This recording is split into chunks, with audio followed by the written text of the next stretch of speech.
Até quinta-feira, o Renato vai ter algumas situações importantes aí a resolver na projeção desse time do Grêmio que vai estar em campo na retomada do Campeonato Brasileiro.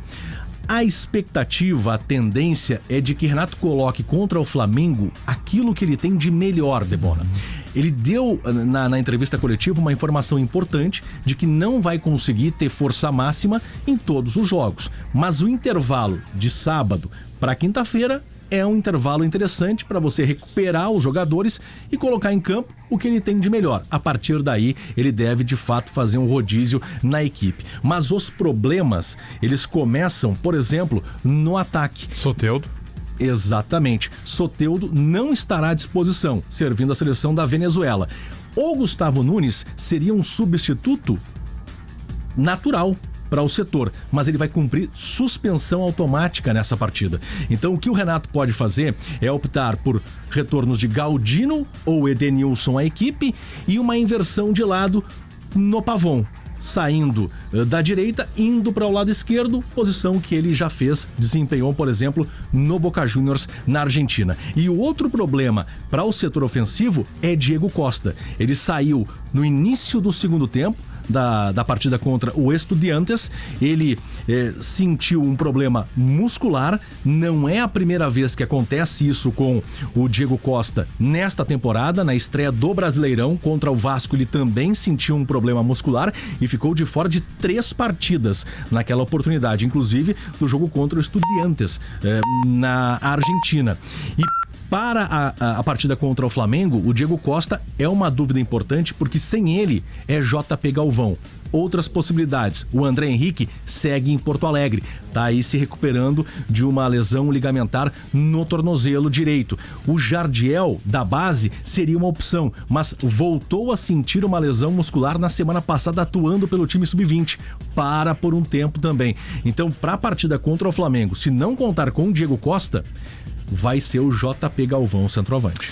Bom, não à toa, né? O Grêmio está no mercado e nunca escondeu a necessidade de buscar um centroavante para repor o Galvão que sai no final do mês, para ser uma alternativa ao Diego Costa. O centroavante que, se estivesse no grupo, nem seria alternativa, né? Ele seria o jogador para atuar, né? E o Rodrigo trouxe a informação do Pedro Raul. É o nome, de fato, no radar do Grêmio, Jair? É o nome no radar, só que é uma negociação muito cara.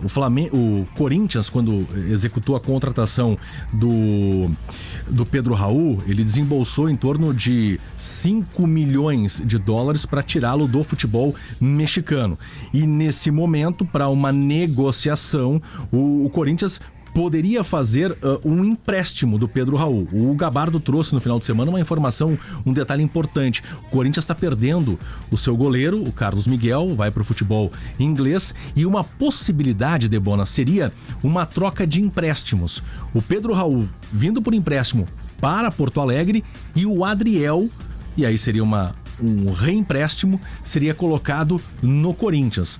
É uma possibilidade que foi levantada pelo Gabardo no final de semana e que o Grêmio analisa. Avançando, né, a negociação, isso pode acontecer. Mas o fato é, o Grêmio está no mercado buscando sim um reserva imediato para Diego Costa, porque o contrato do JP Galvão termina no próximo dia 30 e não vai ser renovado para o segundo semestre. A outra dúvida para o jogo contra o Flamengo, e eu coloco como dúvida, é com relação ao goleiro.